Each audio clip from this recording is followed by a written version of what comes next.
Hello students, पिछली video में हम लोगों ने जर्नल एंट्रीज के रूल्स सीखे थे। अब मैं आपको उन जर्नल एंट्रीज के रूल्स के आधार पर जर्नल एंट्रीज करना सिखाएंगे। यहाँ मैंने कुछ ट्रांजैक्शंस लिखे हैं, मोस्टली अलग अलग तरह के लिखे हैं। आशा है आपको समझ आएंगे। ये कोई पर्टिकुलर क्वेश्चन नहीं है, किसी बुक से नहीं लिया गया है। अलग अलग ट्रांजैक्शन मैंने आपके यहाँ लिख दी है ताकि आपको हर ट्रांजैक्शन में आप समझा सकूं। हमारी पहली ट्रांजैक्शन है व्यापार आरंभ किया। व्यापार आरंभ करने पर हमारे पास व्यापार में कैश आएगा, तो आने वाली वस्तु डेबिट होती है, इसीलिए एंट्री की जाएगी cash account debit to capital account. अब कैपिटल क्यों आया? जिस व्यक्ति ने व्यापार आरंभ किया है उस व्यक्ति का नाम नहीं आएगा, यहाँ पर उसे कैपिटल अकाउंट के नाम से शो करेंगे।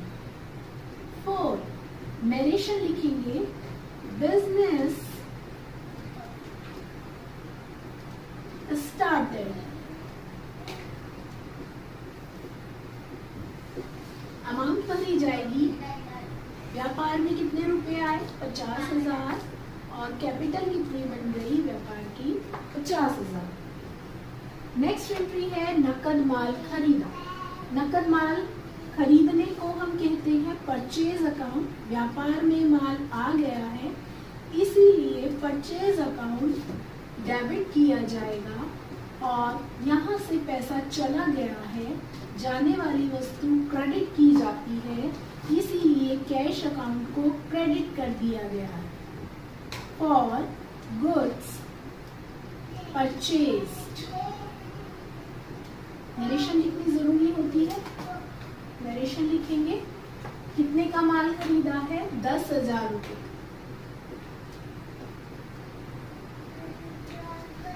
नेक्स्ट ट्रांजैक्शन है हमारी, राम से खरीदा 5,000 रुपए। अब यहाँ से कोई पैसा नहीं गया है, इसीलिए कैश अकाउंट क्रेडिट नहीं होगा, लेकिन परचेज तो डेबिट होगा ही, माल खरीदा है। Purchase account debit to Ram. Ram creditor हो गया जिसे हमें बाद में पैसा देना है। 4 नरेशन लिखेंगे, goods purchased from Ram 5,000 rupees। Next entry है नकद माल बेचा। माल बेचने पर व्यापार में पैसा आएगा, आने वाली वस्तु डेबिट होती है, इसीलिए कैश अकाउंट को डेबिट किया गया है और माल बेचने को सेल्स कहते हैं। व्यापार से माल चला गया है, इसीलिए वो क्रेडिट किया जाएगा। फॉर गुड्स सोल्ड, हमने ये माल बेचा है 15,000 रुपीज का। नेक्स्ट एंट्री, रवि को माल बेचा। माल बेचने को सेल्स अकाउंट कहेंगे। सेल्स अकाउंट क्रेडिट होगा, पैसा नहीं आया है, लेकिन रवि हमारा देनदार हो गया है, रवि को डेबिट किया जाएगा टू सेल्स अकाउंट। एक बात और, जब किसी व्यक्ति का नाम आता है तो उसके आगे अकाउंट शब्द नहीं लिखा जाता। अगर लिखना है तो ऐसे करके लिखेंगे, अपोस्ट्रोफी एस लगाकर, फिर हम अकाउंट शब्द लिख सकते हैं। For goods sold to Ravi, कितने का माल बेचा है? 6,000 रुपीज।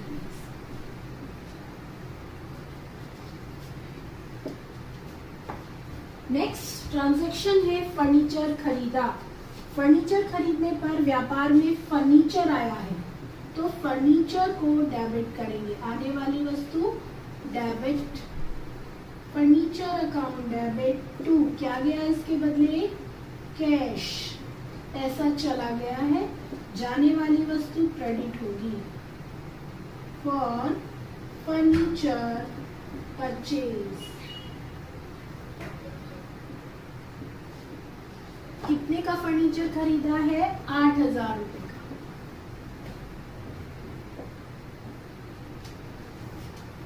नेक्स्ट एंट्री, मलिक से फर्नीचर खरीदा, पैसा नहीं गया है, ध्यान देंगे। फर्नीचर तो आ गया व्यापार में, फर्नीचर तो डेबिट होगा ही, आने वाली वस्तु डेबिट होती है। पैसा नहीं गया, वो क्रेडिट नहीं होगा, लेकिन मलिक को बाद में पैसा देना है, वो हमारा क्रेडिटर हो गया, इसीलिए मलिक को क्रेडिट कर दिया जाएगा। For furniture purchased on credit, इसका मतलब है उधार खरीदा। कितने का हमने उधार खरीदा है? 7800 रुपये।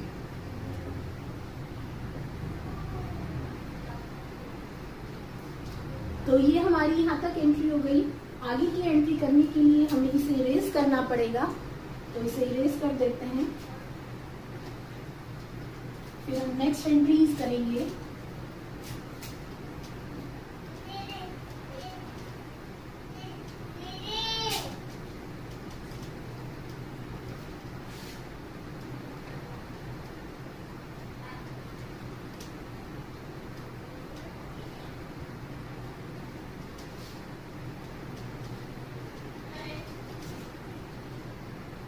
ट्रांजैक्शन 7 हो गई थी। 8वें नंबर की ट्रांजैक्शंस देखेंगे। मशीन बेची, मशीन बेचने पर क्या आएगा? Cash, cash account debit. क्या गया व्यापार से? मशीन। माल के अलावा अगर कोई संपत्ति आती है या जाती है तो उसी कोई डेबिट या क्रेडिट करेंगे, परचेज या सेल्स को नहीं करेंगे। परचेज या सेल्स कब डेबिट या क्रेडिट होगा? जब माल खरीदा जाएगा तो परचेज डेबिट होगा, और माल बेचा जाएगा तो सेल्स क्रेडिट किया जाएगा। अन्य संपत्तियों के खरीदने और बेचने पर वही संपत्ति डेबिट या क्रेडिट करेंगे। मशीन हमने 8,000 रुपए की बेची है, तो यहाँ 8,000 रुपये से एंट्री हो जाएगी। For machine sold. अब अगर हम मशीन उधार बेचते हैं, राय साहब को मशीन बेची, अर्थात ये उधार बेची है, बाद में मिलेगा इसका पैसा, तो हमारे पास पैसा नहीं आएगा, लेकिन यहाँ पर राय साहब जो है वो डेबिट हो जाएंगे। साहब डेबिट टू, मशीन चली गई है वो क्रेडिट होगी। Machine account for machine sold. कितनी बेची है राय साहब को? कितने रुपये की? 5500 रुपये। नेक्स्ट एंट्री 10 नंबर की, राम को माल वापस किया। राम कौन है? पाने वाला। पाने वाला कौन होता है? डेबिट। तो राम डेबिट हो जाएगा। अब कैसा माल वापस करेंगे? जो हमने खरीदा हुआ होगा, यहाँ हमने राम से खरीदा था, तो जो खरीदा हुआ माल है वो चला गया है, तो उसको हम बोलेंगे purchase return account for goods return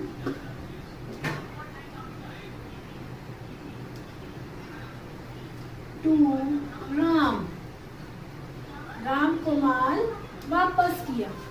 कितने का वापस किया है? 400। नेक्स्ट मैंने एंट्री ली है, रवि से माल वापस आया।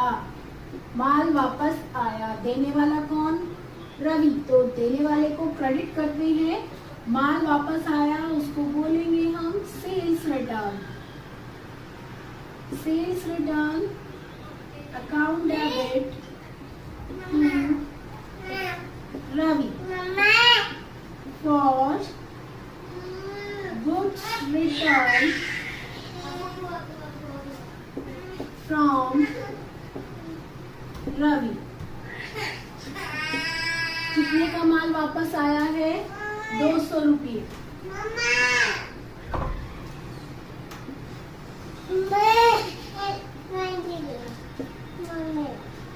फिर हमारे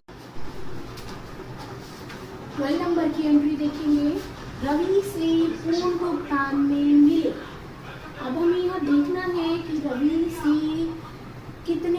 रवि को कितने का माल बेचा था, 6000। कुछ रवि को वापस किया, रवि से माल वापस आ गया था 200 रुपये। ध्यान करेंगे 6000 में से 200 रुपये गए तो रवि को कितना देना बाकी है, 5800 रुपये। और हमें उससे कितने मिले हैं, 5500 रुपये पूर्ण भुगतान में।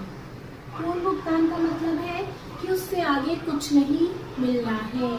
तो ये जो 300 रुपये की कमी है, ये 300 रुपये का डिस्काउंट है, छूट है, जो बिजनेसमैन रवि को देगा। तो इसके लिए क्या लिखा किया जाएगा, बात रवि से जब मिलेंगे तो व्यापार में पैसे आएंगे, तो कैश अकाउंट डेबिट। अब छूट देनी पड़ रही है उसको, तो वो हमारे लिए हानि हो गई व्यापार के लिए, तो discount account debit to Ravi. अब रवि से कितने मिलने थे, 5800 रुपये। 5800 रुपये मिलने थे, हमें पूर्ण भुगतान में 5500 रुपये मिले हैं, तो 300 रुपये की छूट प्राप्त हो, दे दी है, हमने अलाउ की है उसको। Fourth, cash received in full payment.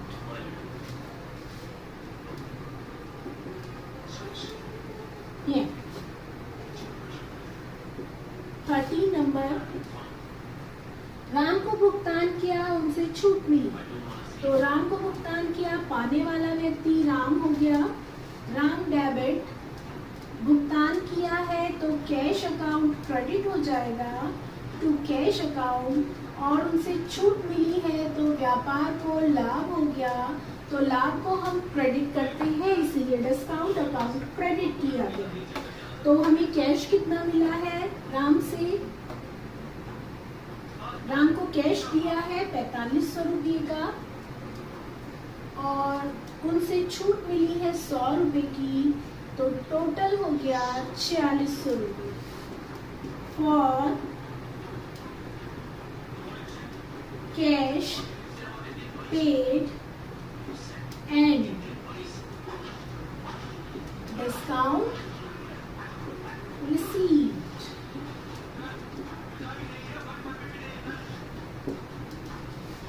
Next entry, Malik को चेक दिया। मलिक से हमने फर्नीचर खरीदा था ऊपर, उसको हमने भुगतान में चेक दिया है, तो पाने वाला कौन हुआ, मलिक। डेबिट, चेक दिया है, कैश नहीं गया है, तो जब चेक दिया जाता है तो हम बैंक को क्रेडिट करते हैं, बैंक में से पैसा कम हो जाएगा। फॉर चेक गिवन, कितने का चेक दिया है मलिक को, 7800 रुपये।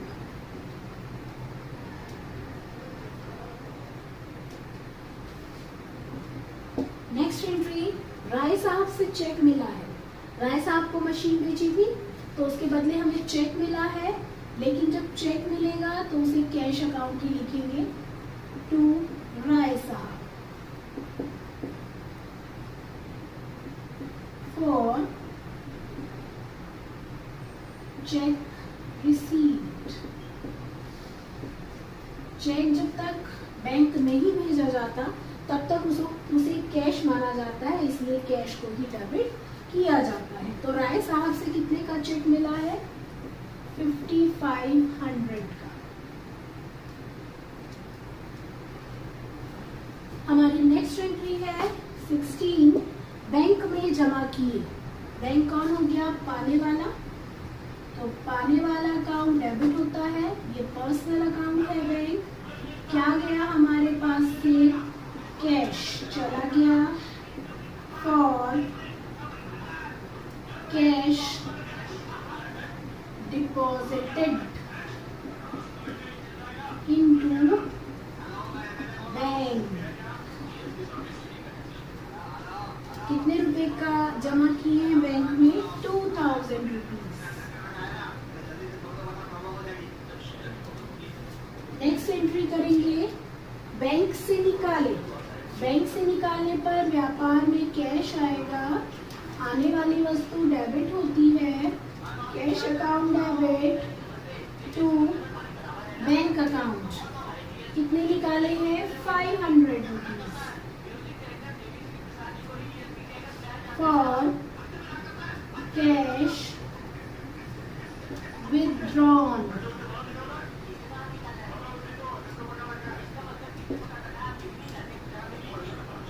अगली एंट्री है हमारी 88। कर्मचारी को वेतन दिया। वेतन देने पर वेतन व्यापार के लिए खर्च है, खर्चे को डेबिट करते हैं तो सैलरी अकाउंट वहां डेबिट हो जाएगा।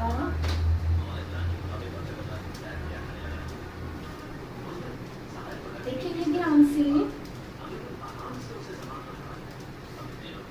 एंट्री हमारी 18। वेतन दिया है तो सैलरी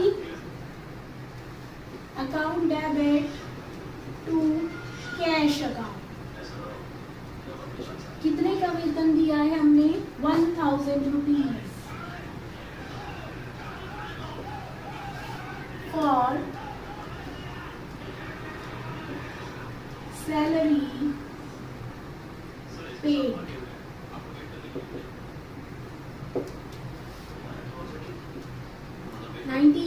निजी व्यय के लिए निकाले। निजी व्यय या आहरण, उसको हम ड्राइंग्स बोलते हैं। निजी व्यय के लिए निकाले, निकालने पर पैसा चला जाएगा तो कैश अकाउंट क्रेडिट किया जाएगा। और ड्राइंग्स जो व्यापार के लिए खर्च हो गया उसको हम डेबिट करेंगे। Drawings account debit to cash account for cash withdrawn for personal use। निजी व्यय के लिए निकाले हैं 250 रुपये।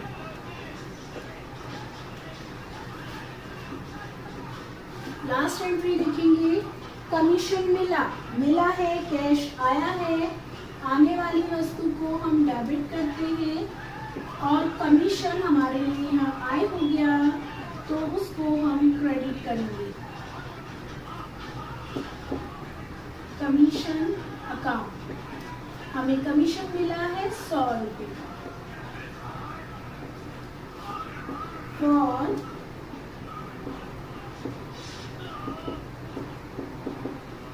Commission received. ये कुछ ट्रांजैक्शंस छांट कर मैंने आपको सिखाई हैं। आशा है आपको पसंद आएंगी। जो कुछ रह गई है ट्रांजैक्शन उसके लिए नेक्स्ट वीडियो का वेट करेंगे। धन्यवाद।